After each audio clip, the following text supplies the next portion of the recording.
Hi everyone, my name is Gabby. I'm a senior studying public health and psychology, and my Keystone project is titled Highlighting Indigenous Strength Among Assumptions of Disparity, the Success of COVID-19 Vaccination in Navajo Nation.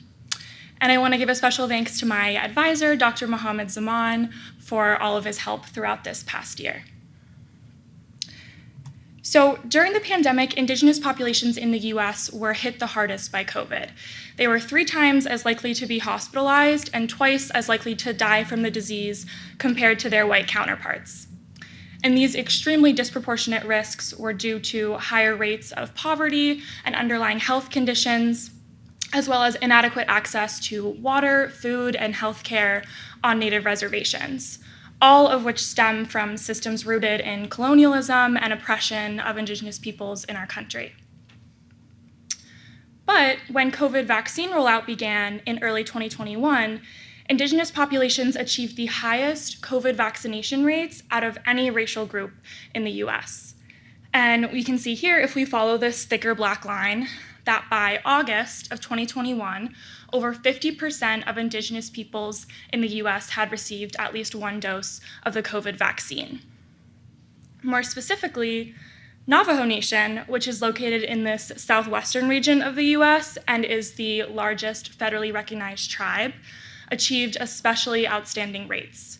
By February of 2021, 44% of Navajo Nation had been vaccinated, which was a rate higher than any US state at the time. By May of 2021 in Navajo Nation, over 85% of people over the age of 16 had been vaccinated. So this led me to my research question, asking what are the factors that have led to an outstanding rate of COVID vaccination among Navajo communities within the historical context of Indigenous healthcare access, past vaccination trends in response to disease outbreaks, generational trauma, levels of trust, etc. Additionally, are these rates unique to COVID, or rather, are they more of an existing trend? And my project answers these questions using both quantitative and qualitative methods. More quantitatively, I analyzed Navajo vaccine data, not just for COVID vaccines, but also for flu and childhood vaccines. I also looked at the Navajo response to the H1N1 outbreak, swine flu, in 2009. And more qualitatively, I conducted an extensive literature review, looking at peer-reviewed journals, but also more local sources like daily newspapers. And I spoke pretty informally with professors, researchers, and doctors who shared their own perceptions of the Navajo vaccination effort. To share my findings, I wrote a formal research paper along with a 1-page, more personal reflection. But today, I want to share with you the key findings of my project, as well as the questions that I hope this project raises for you all individually and for our BU community as a whole. So the first key finding was that these rates are impressive, and they were due to a combination of internal, multi-level factors within Navajo Nation. These factors included, but were definitely not limited to, really strong evidence-based messaging from the Navajo government and President Jonathan Nez, mass vaccination events with incentives to attend them, a collaboration between public health nurses from Indian Health Services and more community-based health workers, Navajo participation in vaccine trials, Navajo culture and knowledge as the backdrop for vaccination campaigns, and lastly, a really tight-knit and interconnected Navajo community. The second key finding was that these rates are not new, and the Navajo government and health department have successfully dealt with past disease outbreaks, specifically H1N1 in 2009, but also all the way back in 1918 with the Spanish flu. And they therefore built off of their previous experiences in the public health measures they took during COVID. The Navajo community is also widely accepting of vaccines and has equal or often slightly higher rates of flu and child vaccinations compared to US averages. And I've listed a couple comparative flu vaccination rates on the slide here for the 2014 to 2015 flu season and the 2017 to 2018 flu season. And you can see that for both of those years, Navajo Nation does have a slightly higher rate of flu vaccination compared to those US averages. And this last key finding is more of a reflective one, and it actually leaves us with more research questions. It looks at our preconceived notions and biases, and also at the impact of this case study moving forward. So first, this case study is one of resilience, and it has clear lessons in public health for future vaccination campaigns in other communities, especially in traditionally marginalized communities with little resources. But this case study also allows us, at a predominantly white institution like BU, to question our personal biases surrounding this topic. If we're surprised by these rates, for example, why are we surprised? Why are these rates so unexpected to us? From my own reflection, research, and discussion, I think those feelings and biases stem from several things. One, a lack of media coverage of Indigenous communities, a lack of data, a lack of paying attention. I also think there's an assumption in the expertise of Western medicine, culture, and education. But lastly, there's a broader narrative of total disparity and tragedy when it comes to Native communities, especially at BU, where we have one singular Native professor. There's often a sole focus on the inequities and weaknesses of Native communities. Of course, it's extremely important to learn about, discuss, and work to change the health disparities facing Native communities, the health disparities stemming from years and years of colonization and oppression from white Americans. But the Navajo COVID vaccination response argues that it could be dangerous to define a community by its weaknesses. So with this project, I wanted to highlight a positive story in hopes of beginning to turn that narrative at BU to recognize and learn from and honor the internal expertise and strength of Native communities. Thank you.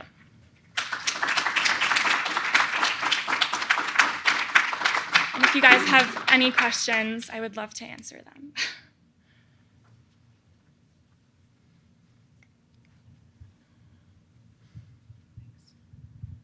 Hi, you mentioned they also had a really great response to the Spanish flu. Could you talk more about that?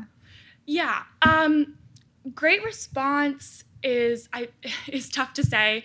I would say that they because they were hit so badly by this disease, they learned a lot of really important lessons. So things like risk factors for the disease, so like living in close quarters or washing your hands or things like that.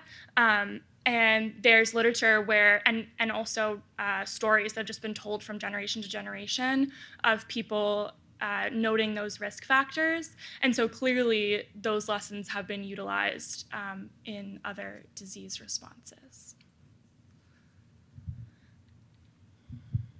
Great job, Gabby. I wanted to come back to two of the factors that you identified that might help account for this vaccination efficacy rate, and one of them has to do with the unique healthcare delivery system in the Indian Health Service, right? That the distribution and the implementation of this was specifically tied to federally funded and free health services on reservations. Yes. What can we learn from that about federally funded and free healthcare that might inform the kind of implications of your own research on vaccination in Navajo Nation and in other Indigenous communities?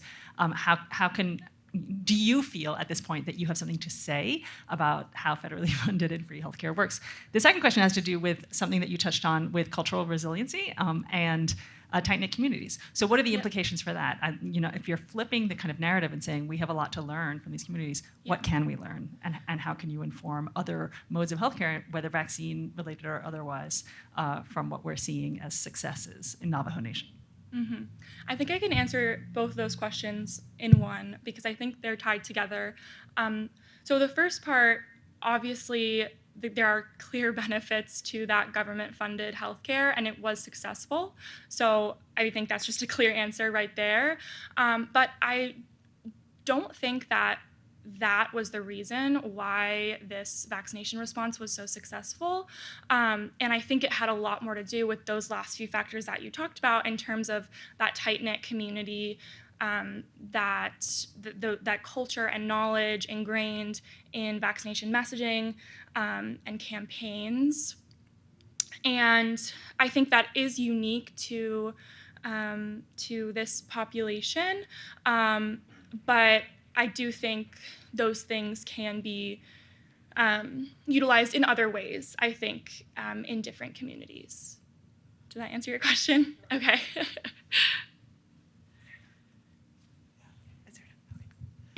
Great job, Gabby. So, as you know, this project, I'm so impressed with this project and so impressed that you were brave enough to do this. So congratulations. And I share your kind of anxiety, I guess, about that we over tragedize certain, I don't know if that's a real word, Yeah. but we talk a lot about the issues and the despair. And I guess now that you've been so embedded in this for so long, what's your advice for people like me who teach students in public health about how to resist that?